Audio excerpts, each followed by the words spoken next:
ಕಾಂಗ್ರೆಸ್ನ ಬೇರೆ ಬೇರೆ ನಾಯಕರುಗಳು ಕೂಡ ಹೇಳಿದ್ದಾರೆ. ಪರಮೇಶ್ವರ್ ಇದಕ್ಕೆ ಸಂಬಂಧಪಟ್ಟಂಗೆ ಮಾತಾಡಿದ್ದಾರೆ, ಮಹದೇವಪ್ಪ ಇದಕ್ಕೆ ಸಂಬಂಧಪಟ್ಟಂಗೆ ಮಾತಾಡಿದ್ದಾರೆ. ಬನ್ನಿ ಯಾವ್ಯಾವ ನಾಯಕರು ಏನೇನು ಹೇಳಿದ್ರು ನೋಡೋಣ. ರಿಸಲ್ಟ್ ನಾವು 3 ಗೆದ್ದಿದ್ದೀವಿ.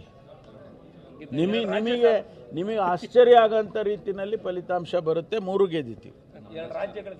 ರಾಜ್ಯದಲ್ಲಿ ನಾನು ಮಹಾರಾಷ್ಟ್ರಕ್ಕೆ ನನ್ನನ್ನು ಕಳಿಸಿದ್ರು ಅಬ್ಸರ್ವರ್ ಆಗಿ. ಮಹಾರಾಷ್ಟ್ರದಲ್ಲಿ ನಾವು ಏನು ಮಹಾವಿಕಾಸ್ ಅಘಾಡಿ ಇದೆ, ನಮ್ಮ 6 ಪಕ್ಷಗಳು ನಾವು ಸೇರ್ಕೊಂಡಿದ್ದೇವೆ, ಇಂಡಿಯಾ ಅಲಯನ್ಸ್, ನಾವು ಅಧಿಕಾರಕ್ಕೆ ಬರ್ತೀವಿ.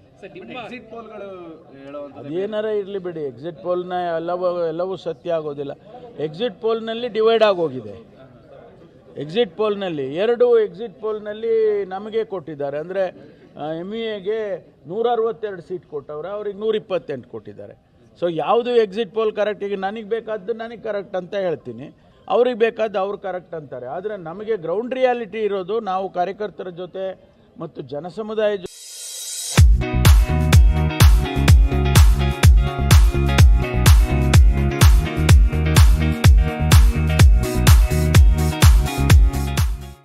ಜೊತೆ ನಾವು ಚರ್ಚೆ ಮಾಡಿದಾಗ ಅಲ್ಲಿ ಎಲೆಕ್ಷನ್ ಟೈಮ್ನಲ್ಲಿ ಭಾಳ ಭ್ರಷ್ಟ ಸರ್ಕಾರ, ಅದು ಹೋಗಬೇಕು, ನಾವು ಮಹಾವಿಕಾಸ್ ಅಘಾಡಿಗೆ ಸಪೋರ್ಟ್ ಮಾಡ್ತೀವಿ ಅಂತ ಹೇಳೋವಂಥದ್ದನ್ನು ನಾನು ಕೇಳಿದ್ದೇನೆ.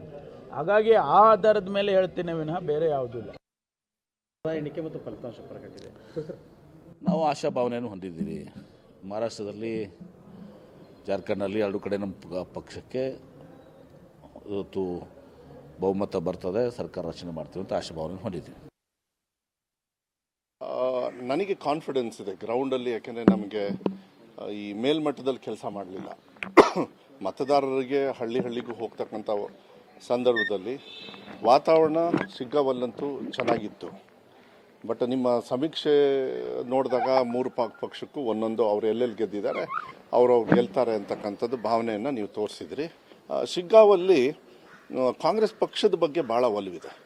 ಅಭ್ಯರ್ಥಿಗಿಂತ ಯಾರು ಬೊಮ್ಮಾಯಿಯವ್ರ ಮಗ ನೋಡಿದಾಗ ಎಲ್ಲೋ ಕಾಂಗ್ರೆಸ್ ಬಗ್ಗೆ, ಕಾಂಗ್ರೆಸ್ ಕೊಟ್ಟಿರ್ತಕ್ಕಂಥ ಗ್ಯಾರಂಟಿಗಳು ಮನೆಗೆ ಹೋಗ್ತಕ್ಕಂಥದ್ದು, ಮತ್ತು ಜನರು ವಾಪಸ್ ಅದನ್ನಿಲ್ಲ ಸರ್ ಸಹಕಾರ ಮಾಡಿದೆ ಕಾಂಗ್ರೆಸ್ ಪಕ್ಷ ಅಂತೇಳಿ, ಅದನ್ನು ಮತವಾಗಿ ಪರಿವರ್ತನೆ ಆಗುತ್ತೆ ಅಂಥೇಳಿ ನನಗೆ ವಿಶ್ವಾಸ ಇದೆ.